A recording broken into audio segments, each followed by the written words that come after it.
after stuff happens. Starters, Google is entering the gameplay competition with its new streaming platform and claim it could be better than consoles. Disney has finished with its acquisition of 20th Century Fox, and we'll give you the breakdown of what it owns and what it doesn't own. And, if you saw recently, a bunch of new Nindies came along as Nintendo revealed its Indie Showcase on Tuesday morning. We'll see what all three have to do with us gamers, YouTubers, TV streamers, whatever we call it. Alright, let's begin.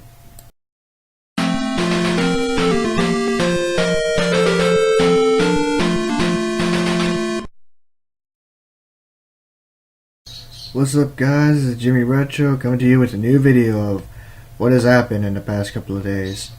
First off, Disney is now owner of 20th Century Fox. As you can see by that image from The Simpsons that was from an episode back in 1998, which many fans are keen to pick up that it predicted yet another event that was going to happen. But I gotta say, I'm not that surprised considering that Disney has bought a couple of other companies in the past. Started with Pixar, then the Jim Henson Company, then Lucasfilm, then Marvel, and now it's 20th Century Fox in the mix. And the only thing that's left for it to go acquire is a video game business, most likely Nintendo. But all I can say for sure is that they now own almost anything Fox related. From the TV channel that's in my local area, to its array of animated shows that it has on its block, to the 30% share that Fox owns on Hulu, to its entire array of cable channels including Fox Sports and FX. However, not everything Fox related has been claimed by Disney. As the aftermath of the acquisition, Fox Network Corporation will remain a standalone company containing all the disinteresting stuff like Fox News, Fox Business, and almost all the Fox television networks that are scattered across the country. So those are safe for now. And speaking of safe, what will happen to all the properties that contained with the acquisition? I mean, Disney finally has the rights to X-Men and Deadpool. And the problem is, most of Fox's content isn't exactly family friendly. As you can tell from TV shows like Cops that aired on the air and the raunchy Family Guy, and Deadpool himself wearing Mickey Mouse ears. In fact, Reynolds himself trolled Disney with the tweet using that image saying, "Feels like the first day of pool." And considering where Disney's going, it might as well be. And hey, you don't have to believe me if you think that the acquisition didn't happen. Go to the actual Walt Disney Company website and you'll see right there for your very eyes Bart Simpson and Deadpool, with the Sorcerer Mickey from Fantasia in between, alongside movies produced by Fox like Avatar, The Shape of Water, and other blockbusters. They now own them. So in a way, for all those Titanic people out there, Disney now owns that ship. And might as well have, considering that they kind of made the world of Pandora in Walt Disney World, and they probably might transfer the Simpsons ride to California Adventure sometime if they get into a fight with Universal Studios Hollywood. But why should we care, you ask?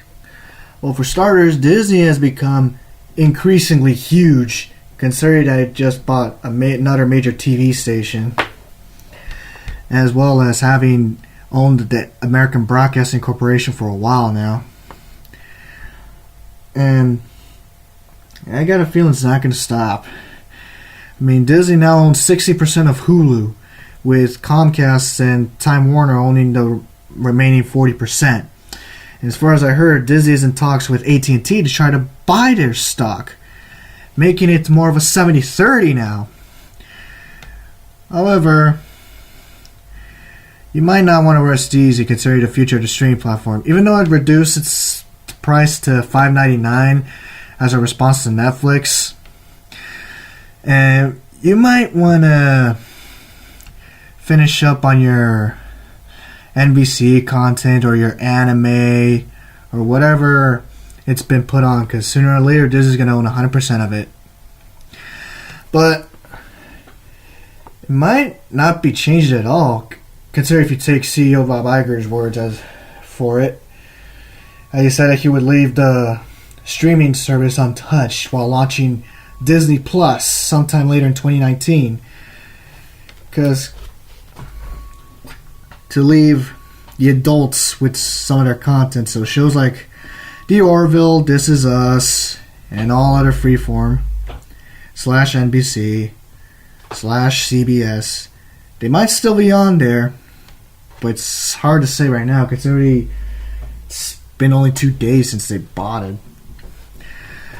And also, they will keep Deadpool's image untouched, hopefully, as long as they don't take out Ryan Reynolds like they did with James Gunn in Guardians of the Galaxy, for him to rehire him less than 3 weeks later, or something like that. But yeah, Disney's now leading box office giant, and considering that it now owns 2 animation studios, because Blue Sky is part of Fox, it is going to be unstoppable sometime. The only thing that needs to happen now is it buys Nintendo or something, and then it could truly lead everything. It's like the Walmart of entertainment. And considering how many people dislike Captain Marvel's performance on the box office, and rumors on how even the Endgame cast hate her, it's hard to say. But what else can we say? All we could say is, welcome to the family, Mickey. Make yourself at home. Video game consoles. The Nintendo Switch has been the highest and possibly fastest selling console for the month of February this year, and its momentum is going to keep rising. However, it might not be the last. Google is set to join the fray with its own console, the Stadia, which is an online cloud streaming service, which is probably going to put all major video game consoles out of business. Now, I said maybe, and I stress maybe. Why? For starters, the Switch, the PS4, and the Xbox One are the leading consoles in the market just now. And its video game market has been reduced to 3 competitors since Microsoft joined the fray in 2001 with Halo. By the way, PC trilogy coming in. You're so excited. And the intuitive cloud streaming platform has been teased over the years with Sony and its PlayStation Now, and Microsoft with its Game Pass, along with Nintendo with its NSO service, should it even be considered. However, results have been downright negative, mainly because lag and connection issues. However, with this new controller coming from Google, it might change everything. Well, considering you can look at the specs up there, but it doesn't show anything about internet-wise. Well, since Google's not making a console of its own but added a controller, and just recently it's added Nintendo Switch controller support with Joy-Cons and the Pro controller, under the preclude of it's meant for everyone to be played. I'm not so sure, because despite the impressive specs, including 10.7 teraflops of power versus the Switch's 1 teraflop and the PS4's 2 teraflops and the Xbox One's staggering 4, along with an x86 processor, 2.7 gigs, more powerful than the 3 consoles, 16 gigs of RAM, more than the consoles, and, PC stuff. Well, they're trying to aim for a goal that eliminates the need of PC and console gaming, as well as the need to purchase online subscriptions like PlayStation Plus, Xbox Live, Nintendo. And so far, it looks like they're pretty serious. So what does it mean for all us console and PC gamers out there? Well, should they succeed with their platform, it could mean that all consoles and computers as we know it will be discarded and thrown away into the scrap heap or the dumpster or the nearby trash can at the back of your apartment complex. So you should take this with a grain of salt, yet fear it. Well, no matter how much of a fanboy you are and how much representation and love you give to your whatever console you have or PC, it's inevitable. And even smartphones are going to get ousted by this too. Because it's simple, a cloud stream might be the gaming of the future. Might not get any more physical CDs or cartridges anymore. And GameStop's closing down. So this should be feared by most, if not all people.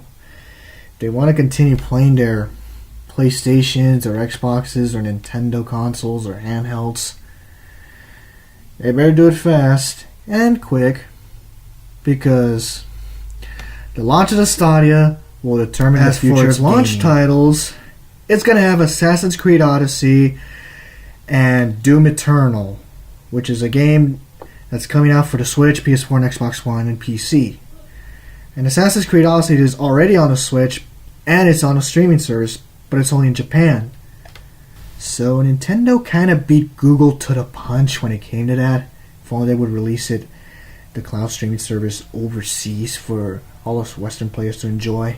And it has a due launch date of TBA this year. But my guess is it's probably going to rush right alongside Pokemon Sun and Moon on the Switch just to boost its sales. So I have a feeling that it's going to be successful yet failing at the same time. Why? Well, because Nintendo's console isn't all powerful, so they could use the streaming service to their advantage. But on the other hand, most people do not have the resources necessary to have the highest streaming internet plan available. Or they might have only one internet provider in the area, and it would be a really cruddy one. So it could be a win-fail situation. Whatever the case, it's set to launch that day. Well, Xbox doesn't seem to be intimidated by Google, as they say that they will surprise everyone at E3 this year, considering that Sony left the show. And Nintendo might possibly could, as E3 is starting to die out and their final show in Los Angeles is this year with unknown dates afterwards. They should bring it to the Anaheim Convention Center. However, until then, just enjoy playing Super Mario Odyssey or Red Dead Redemption 2 on your console of choice. Because one day, sooner or later, they're all going to be united under one big smorgasbord of a company. Much like Disney is doing right now. And finally, while we're at the topic of gaming, the final thing to talk about is Nindies. If you guys don't know, Nindies are basically indie games published by Nintendo on their Switch, or 3DS, or Wii U, or anything like that. Well, there were games that kind of surprised. There were games that were kind of good to appear, and some that outright surprised me. Notable examples being Cuphead, which was a Microsoft exclusive game. Well, not technically exclusive because it came on Windows 10 and PC and on Steam. But you get the point. That might be expected considering that Nintendo and Microsoft are all goody-goody hunky-dory relationship right now. And another game that kind of surprised me is Zelda X That one game, Dungeon of the Necromancer, yeah. Dungeon of the Necromancer Zelda Edition. Which is pretty surprising because Dungeon of the Necromancer is basically your average dungeon game, only with Elite Beat Agents slapped onto it. And if you don't know Elite Beat Agents, that's a whole other story. And it's set to be released this spring. And Cuphead is set to be released on... sometime later. All I could say. And... so basically, yeah. So Zelda Crypt of the Necrodancer is like Puzzles and Dragons Super Mario Edition. Only it's with music and not Puzzles and Dragons. Makes me wish that Nintendo would continue the Elite Beat Agents lineup, considering we only got one release on the DS. But enough of that. Well, if you want to know the full list, it's on Nintendo's website or on the Switch itself right now. And that about concludes it for this Retro News Network episode, or newscast. So if you like this video, please give it a like, comment below on what you think about these three opinions, whether Disney buying Fox is a worthy move or just plain dumb, or if the Stadia will pave the way for future of gaming, and indies what you want to buy. And also don't forget to subscribe to my channel for more of this and a bunch of other stuff. So until then, see you guys next time.